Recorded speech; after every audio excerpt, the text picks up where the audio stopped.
Olá, meu amigo, tudo bem? Estamos aqui mais uma vez animados para mais um tema interessante. Mas antes, quero convidar você mais uma vez para você assinar o canal, ativar as notificações para você não perder nenhum vídeo, ok? Em breve, agora em junho, faremos uma série do Apocalipse.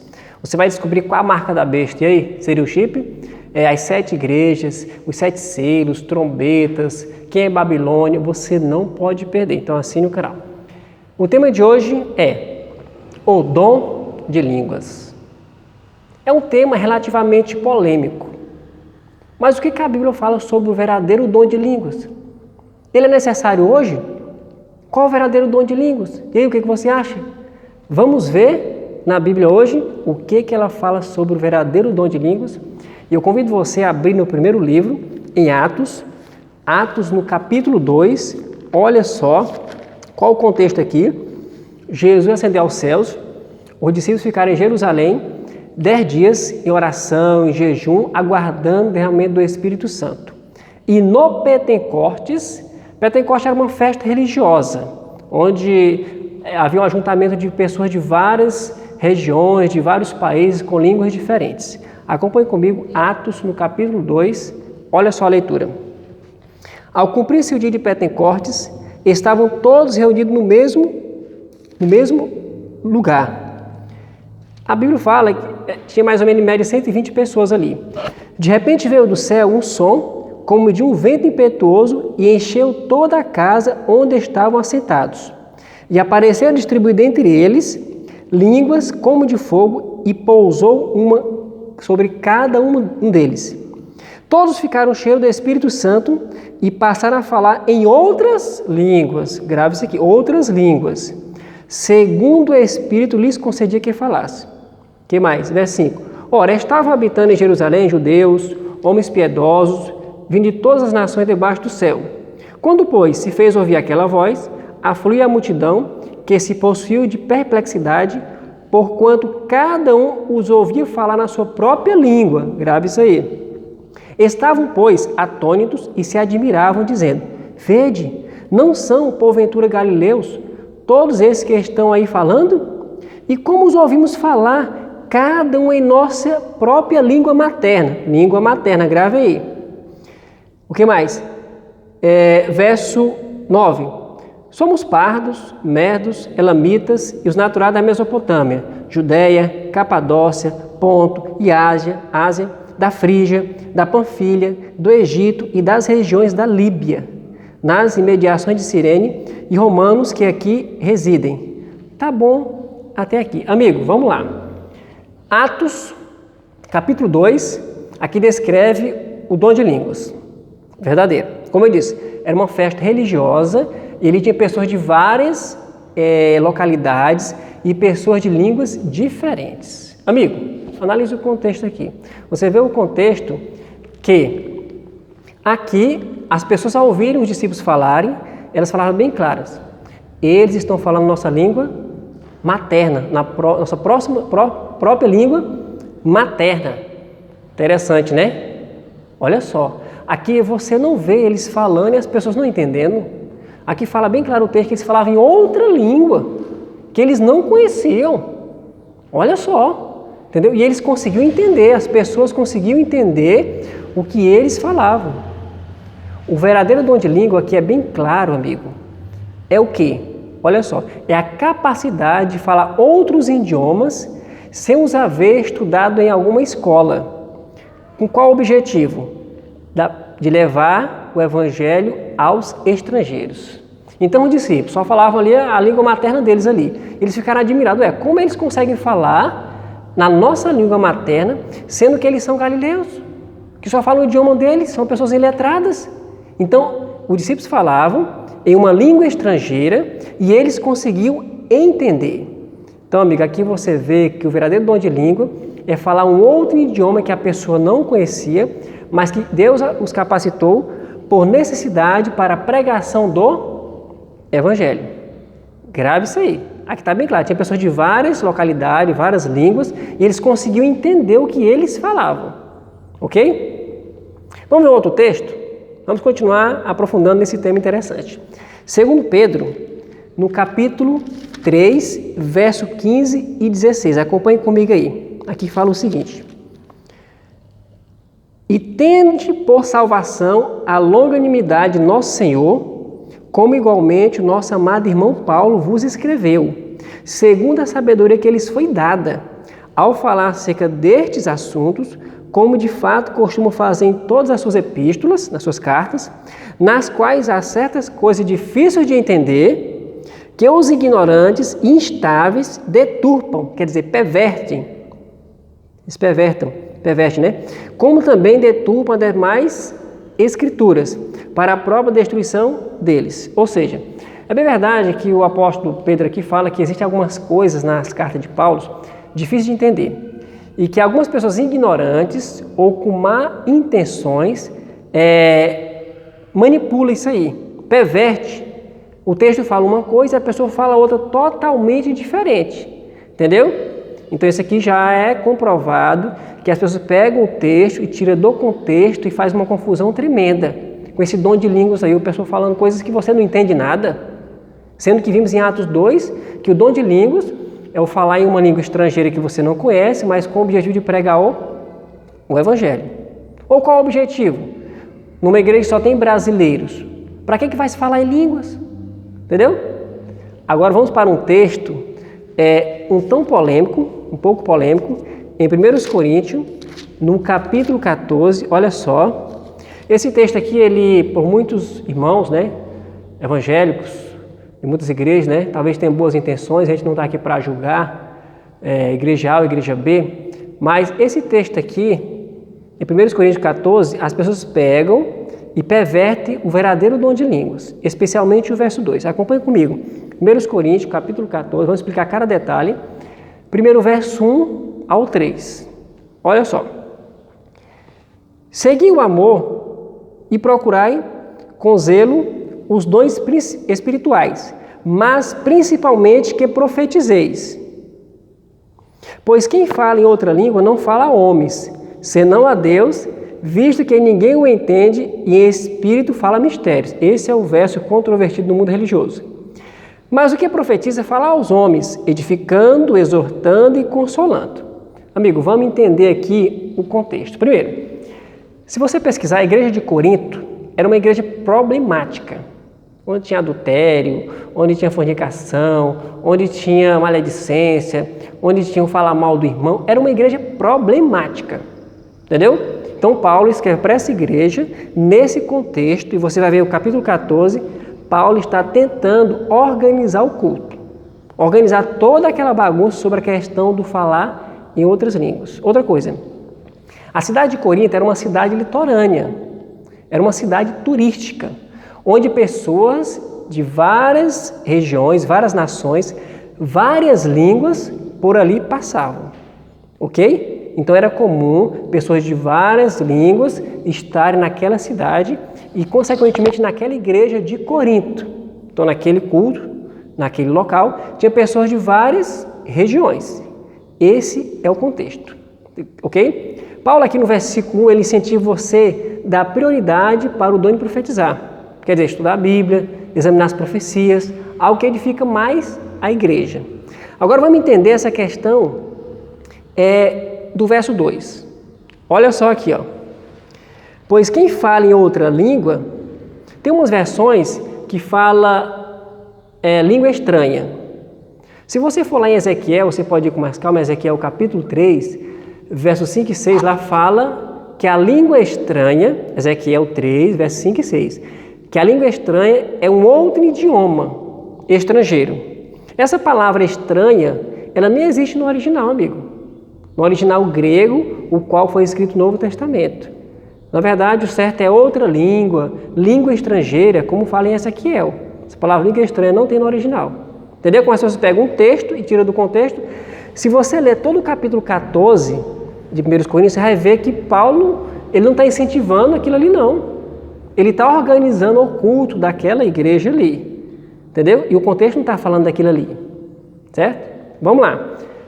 Continuando aqui. Fala a homens, senão a Deus, visto que ninguém o entende. E em espírito fala em mistérios. Meu amigo, Vamos lá, vamos entender essa questão, mistério. Por exemplo, se eu não falo o russo, é lógico que o russo é um mistério para mim, a língua russa. Entendeu? Se estamos na igreja com pessoas que têm, vamos supor, sei lá, 10, 20 idiomas diferentes, se o camarada falar na língua dele, para mim é um mistério. Ele vai falar somente a Deus e não a homens. Como fala o texto aqui, ó. Pois quem fala em outro não fala a homens. É claro que eu não vou entender. É só Deus Ele que é o autor da língua, de todas as linguagens. São mais de média 3.000 línguas no nosso mundo diferentes. Só Deus conhece todas. Então, quando eu falo em uma outra língua, a pessoa fala no russo e eu sou brasileiro, Deus vai entender ela, mas eu não vou entender. Para mim é mistério. É isso que significa, amigo. Vamos continuar entendendo aqui esse texto polêmico aqui. Olha só o verso 9 do capítulo 14, que fala aqui, ó. Assim vós, se com a língua não disserdes palavra compreensível, como se entenderá o que dizeis? Entendeu? Então, meus irmãos, por que todo mundo fala ao mesmo tempo? Fale algo que as pessoas consigam entender. Verso 19, olha só aqui, ó. Contudo, prefiro falar na igreja 5 palavras com o meu entendimento para instruir os outros a falar 10.000 palavras em outra língua. Amigo, o apóstolo Paulo ele falava cerca de 14 idiomas. Ele, olha, é o seguinte, em vez de falar em vários idiomas que eu conheço, que eu poderia falar, vocês me conhecem, eu prefiro falar 5 palavras que vocês consigam entender. Entendeu? Então a questão aqui era a confusão. Então tinha, vamos supor, 20 línguas diferentes na igreja. Cada um falava na sua língua. Olha só a confusão. Então ele tinha idiomas diferentes. Entendeu? Não era dom de língua estranha. Era pessoas na igreja com línguas estrangeiras diferentes. Ok? E todas falando ao mesmo tempo. Acompanhe comigo aí o verso 27 e 28. Fala o seguinte. No caso de alguém falar em outra língua, não que sejam mais do que 2 ou 4, ou muito 3. E isto sucessivamente, quer dizer, um ao mesmo tempo, devagarzinho, não ao mesmo tempo, um de cada vez, e haja quem interprete. Entendeu? Então, Paulo, é o seguinte, ó, se não tiver intérprete, ó, o verso 28, mas não havendo intérprete, fique calado na igreja, falando consigo mesmo e com Deus. Entendeu? Então, se está numa igreja, como era o caso de Corinto, onde tinha pessoas de várias línguas diferentes, que apenas 2 ou no máximo 3 falassem ao mesmo tempo, sendo que um de cada vez, sendo que deveria haver intérprete. Se não tiver intérprete, vai o quê? Entendeu? Então, se tem intérprete, é uma outra língua estrangeira. Você não vê que está falando de língua estranha aqui. Era pessoas com seus idiomas que procuravam falar ao mesmo tempo e causavam uma confusão tremenda na igreja. Vamos continuar aqui? Então, cada um falava ao mesmo tempo. Agora você imagine a confusão, a bagunça que era. Olha só o verso 33 e depois o verso 40. Verso 33 fala o seguinte. Porque Deus não é de confusão, e sim de paz, como em todas as igrejas dos santos. Verso 40. Tudo, porém, seja feito com decência e ordem. Amigo, Deus não é um Deus de confusão. Ele é um Deus de ordem. Então, repito, Paulo, nesse contexto, ele estava organizando o culto na igreja de Corinto, porque pessoas de várias nações com línguas diferentes tentavam falar ao mesmo tempo.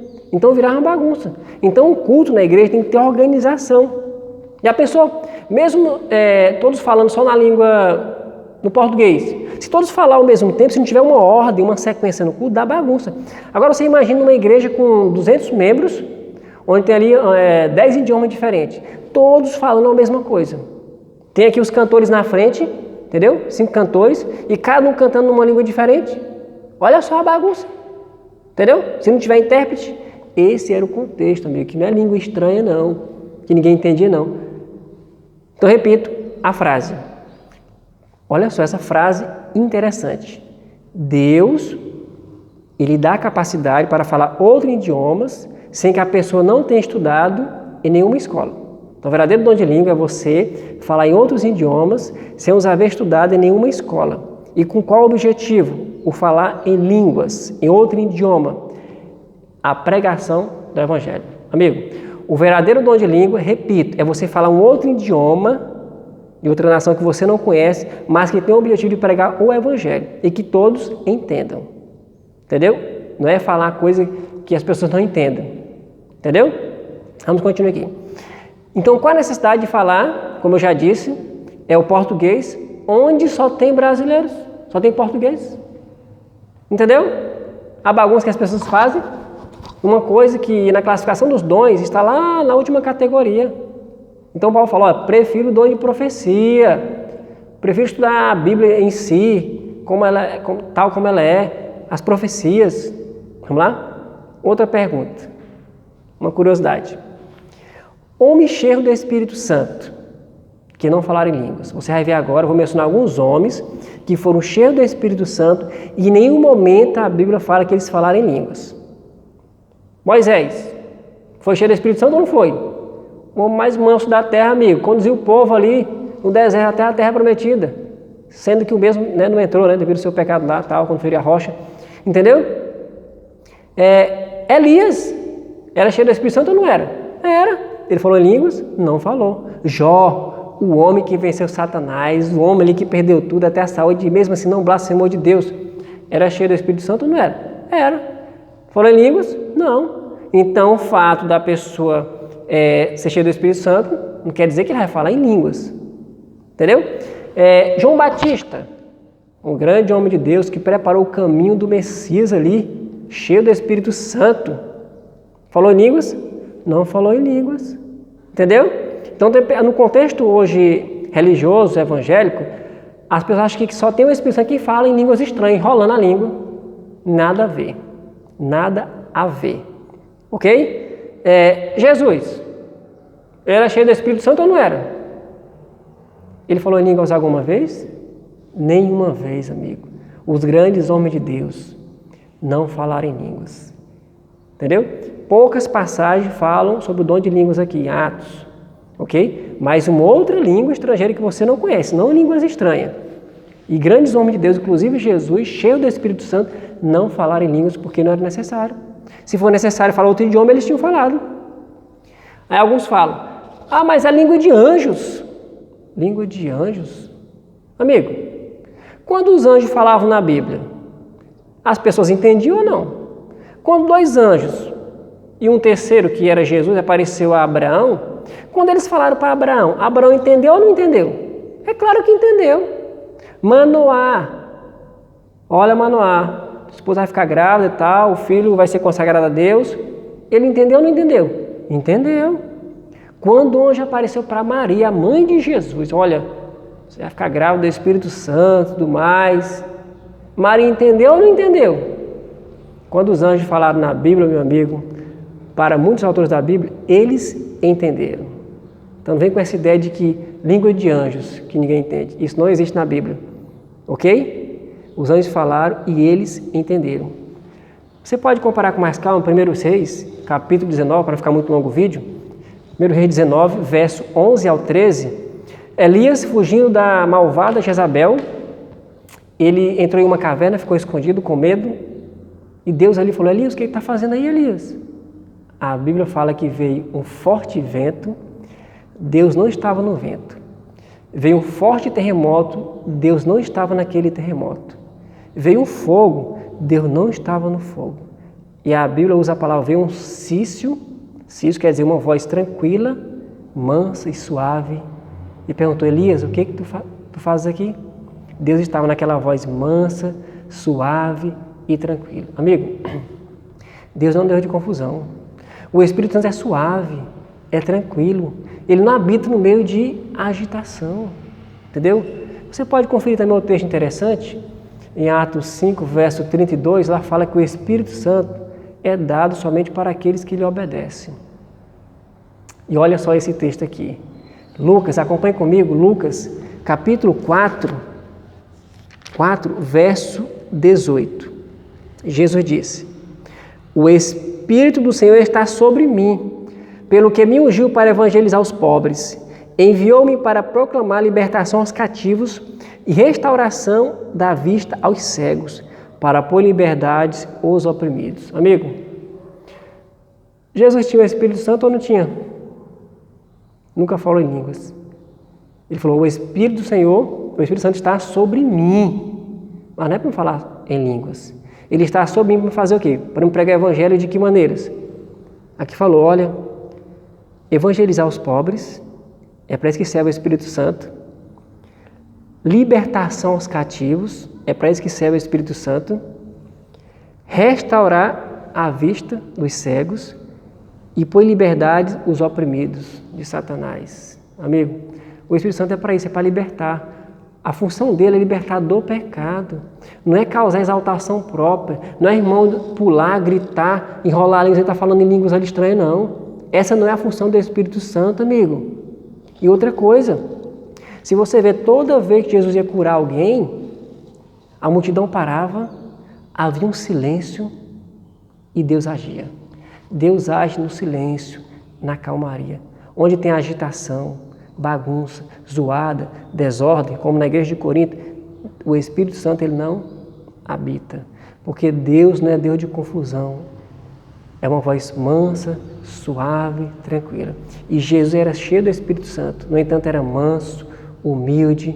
Vivia o quê? Para fazer o bem às pessoas. Então, repito, o verdadeiro dom de língua, amigo, é falar outra língua estrangeira que você não conhece com o objetivo de pregar o Evangelho. Então, sigamos quem? Qual o nosso modelo? É o que a minha igreja diz? É o que o meu líder religioso fala? Ou é o modelo de Jesus que buscava o Espírito Santo não para se exaltar, mas para beneficiar outras pessoas? Então, que Deus te abençoe. A gente se vê no próximo vídeo.